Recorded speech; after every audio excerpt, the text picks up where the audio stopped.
Looks like I picked the wrong week to quit smoking. Looks like I picked the wrong week to quit drinking.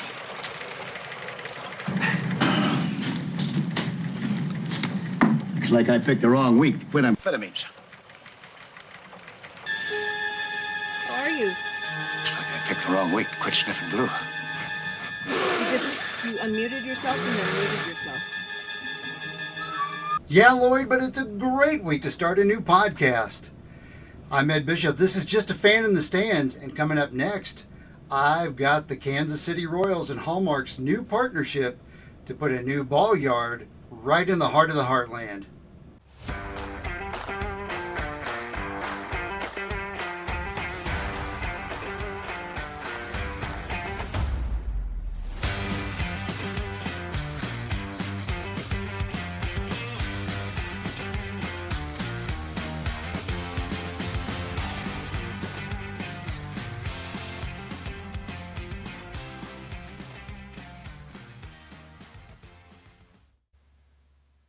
All right, today the Kansas City Royals and Hallmark made an announcement that could reshape baseball in Kansas City for the next 50 years. A new district, a new vision, and depending on who you ask, a new set of questions. I'm Ed Bishop, and this is Just a Fan in the Stands, the Ed Bishop podcast. Let's break down exactly what was announced, what it means, and what comes next. And as you can tell, when I have a topic to discuss and I got gear, I'm popping it on. Got the reading glasses on today because there's a lot to go through here. So the Royals and Major League Baseball put out a press release on Wednesday morning.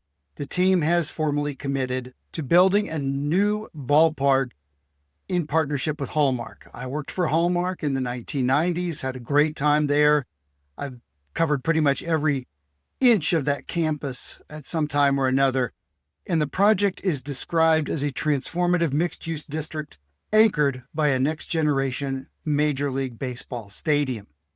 So the proposed site is at 2501 McGee in downtown Kansas City.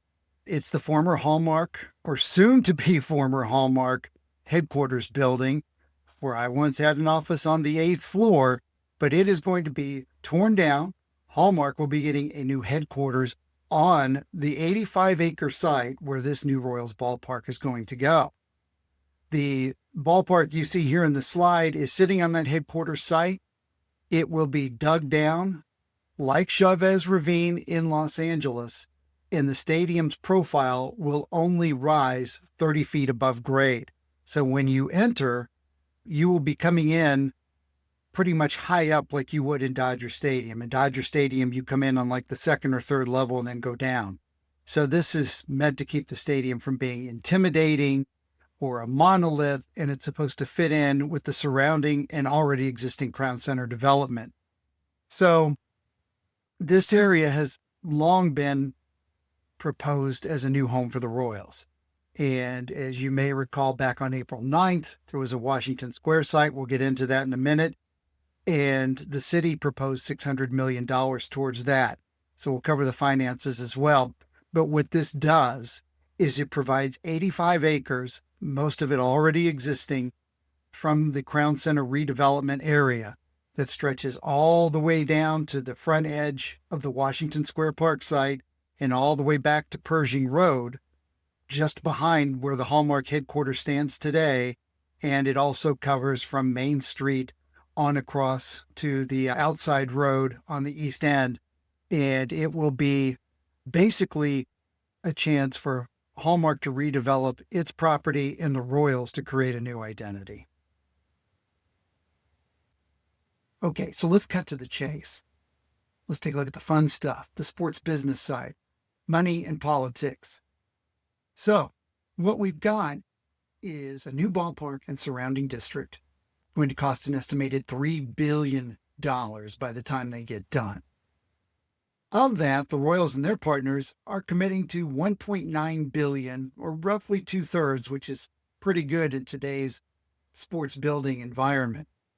The city of Kansas City has approved up to $600 million earlier in April, initially for Washington Square Park, and it's being provided via tax increment financing, or TIF, tied to the new ballpark district. So the revenues generated down the road are the revenues they'll issue bonds against today.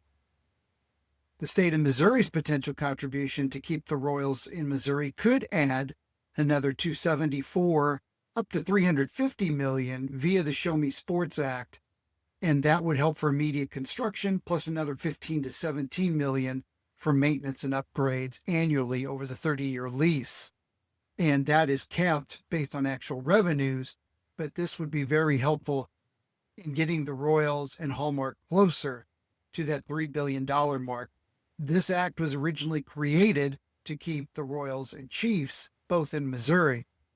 But with the Chiefs committing to move to the state of Kansas earlier this year, there became incentive and urgency for the city of Kansas City and for the state of Missouri to keep the team in KCMO. So definitely the Show Me Sports Act will come in handy for the Royals to keep them in Kansas City, Missouri.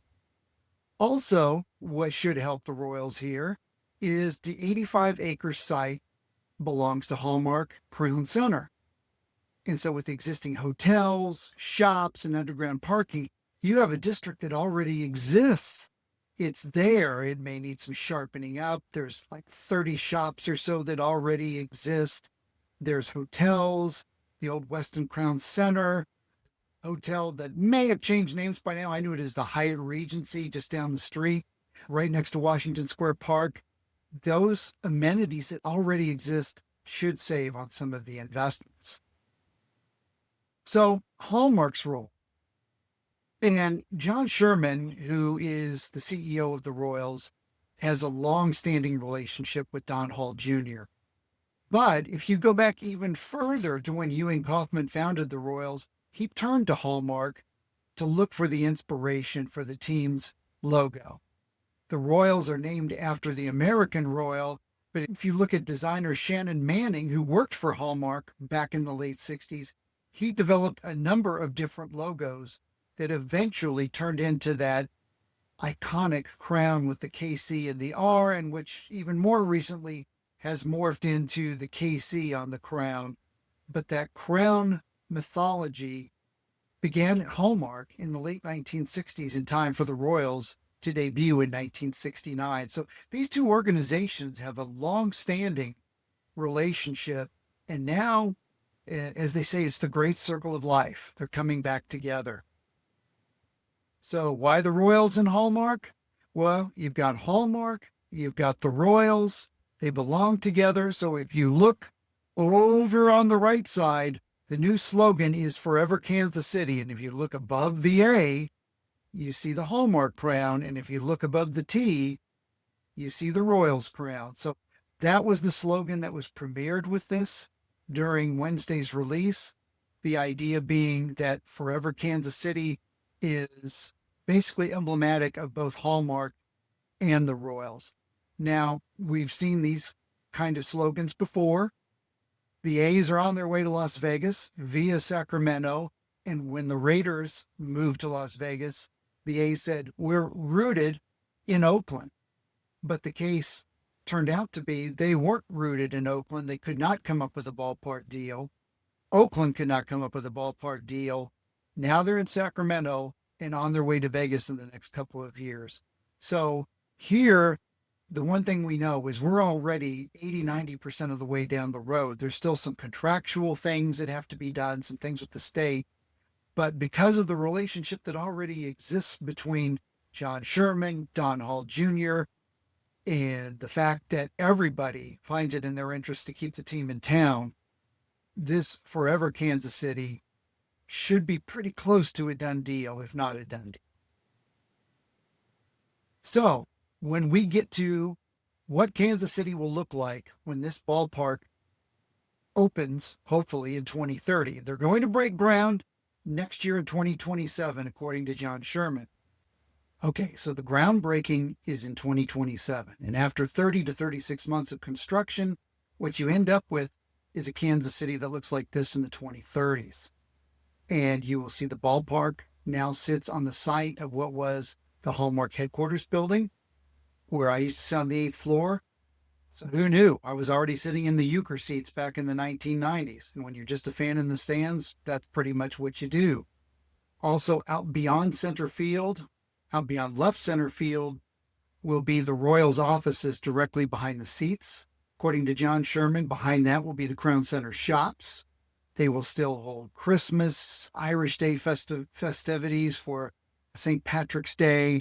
They will also continue to have the office buildings out beyond center and right field as those go down the hill. All of those have parking underneath them. Those are those 9,000 spaces. The Westin Hotel, way out beyond left field in the Royals offices, that's where I park cars in college. There's multiple levels of underground parking there. You can see Washington Square Park out beyond the Westin and beyond the office buildings. That was the smaller site they were talking about when that proposal rolled out on April 9th. You have Union Station to the left of that. You also have Children's Mercy Hospital on the right side of the page. You have the West and East Crossroad District that bridges this new district with downtown Kansas City, where the T-Mobile Center is located in downtown. And according to John Sherman, the T-Mobile Center is almost exactly 1 mile from the ballpark. You could be talking maybe a 20, 25-minute walk if you wanted to do that. So all of this comes together and it helps buffer and build up downtown into an even greater district as we move into the 2030s. Now, as we move forward from there, here's where this all began. Let's take a step back. So John Sherman bought the Royals from the Glass family in 2019 and completed that purchase. In September 2021, after he'd had a couple years to really soak this in, and having come from Cleveland, where he owned 30% of the Indians before he had to divest to buy the Royals, the Indians have that ballpark district right next to the Cavaliers arena, and it sits right on the eastern edge of downtown. Those ideas firmly planted in his head, he began talking about a downtown stadium in September of 2021. By November, he penned a letter to the fans as there was confusion. There were some folks who were unhappy of talk of leaving the Truman Sports Complex, and he emphasized the community impact and economic growth that he thought could come from a new ballpark downtown. Then we move ahead to June 2023. He starts announcing a timeline. They'll have a specific site by the end of summer, and they did. They had a site right across I-70, just to the south of the T-Mobile Center at the northern end of the Crossroads District.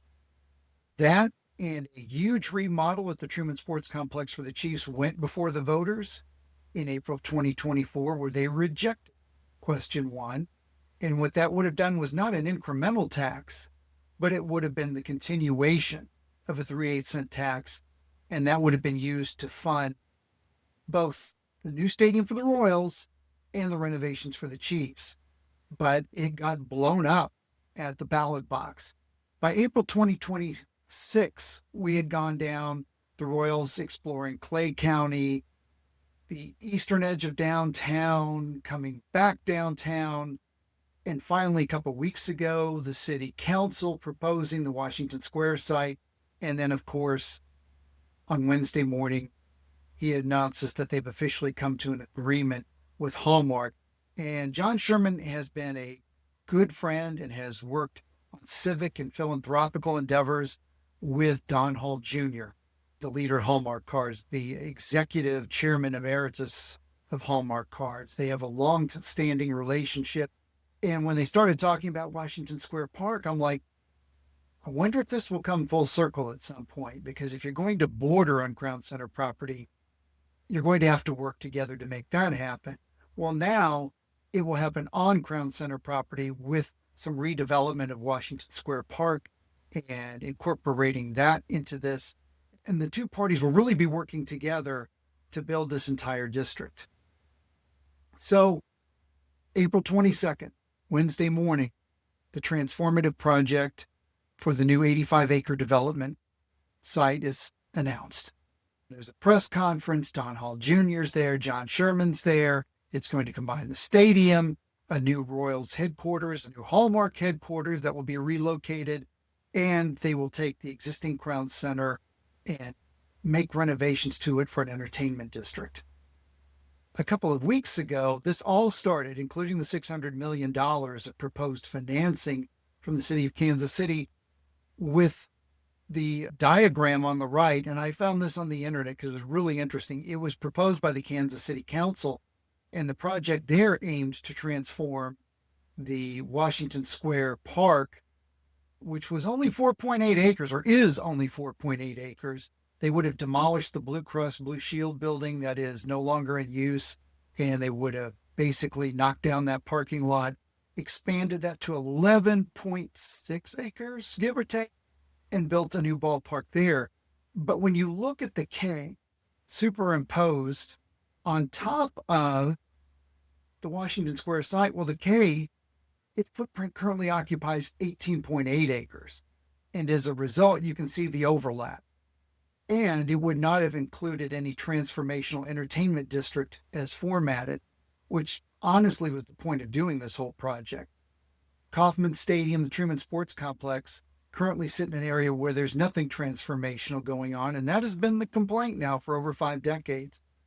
But if they were going to do it, they needed to do it right, and the Washington Square Park didn't really fit that footprint, whereas now, Hallmark Ballpark, whatever we want to call it, will. So how does this line up vis-a-vis other major league sites?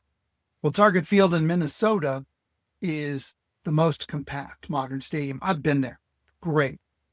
I was a fan down the left field stands for that one. It sits on about 10.5 acres, but you are talking about a ballpark that sits over a highway with parking garages beyond right field, which is the primary point of entrance. Everybody comes in through that right field gate for the most part. The parking garages are shared between Target Field and the Target Center, where the Minnesota Timberwolves play. It is tight. There's not really a lot you can do out in the open. There are amenities, restaurants, hotels around, but you're not going to be doing any grilling and chilling at Target Field, nor could you at the Metrodome. Those days are long gone. They existed out at the old Metropolitan Stadium until the Twins left there after the 1981 season, but not since. Fenway Park, about a 7.9 to 8.5 acre site, and they fit that within the city block when that opened in 1912. And that's the way ballparks used to be built. There was ballparks with their ballpark revenue, and then homes and offices, businesses surrounded it, but it had nothing to do with the team or the ballpark itself. Same story for Wrigley Field on its 9 to 10 acres of land. I've been to, thankfully, I have had the opportunity to visit both of these sites. It's great. If you haven't done it, do it. Should be on your bucket list. But now let's contrast that with more recent developments. Globe Life Field, where the Texas Rangers play, they put in their new dome, and also the Braves' Truist Park, which is also known as the Battery in Cobb County outside of Atlanta. They have master plan districts, large footprints that are often in the 60 to 90 acre or larger range. And I read that last year that the ancillary businesses in the Battery made like $150 million in profit. So this is what teams are trying to get to, the bigger entertainment zones, the fun things for the kids, not so much surface parking. So let's take a look. What is the early fan reaction? And honestly, let's call it mixed. Let's take a look at the pros. There's no new taxes for Kansas City or Jackson County. The taxes generated in the district are supposed to pay for the district. There will be no new taxes. If you don't go to the ballpark, you're not paying for the ballpark. That's the pitch. The K has been open since 1973, and the last major renovation took place nearly 2 decades ago. And honestly, when I was there visiting last summer and went to a game, I was sitting in the second row of the upper deck, where the fan in the stand sits, and the folks in front of me had to have their feet up on the ledge to avoid all the standing water from the rain, because it would no longer go into the stadium's drain. So the K has been through a lot over the years. It has served well, 4 American League titles, 2 World Series championships, but the time has come. All right. And some baseball fans have seen what is happening with entertainment districts in other major league cities, and they want that for Kansas City. They want that to come to fruition in KC. And so you do have some fan support for it. They're like, it's time to try something new and different. These folks have an open mind. They have been to other stadiums in other places. Maybe they've gone to Seattle, Baltimore, Coors Field.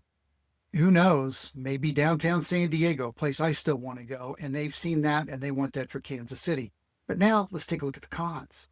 When you take a look at the cons, that while Crown Center itself has 9,000 parking spaces, and by the way, they're almost exclusively underground, the Truman Sports Complex has 18,000 parking spaces above ground.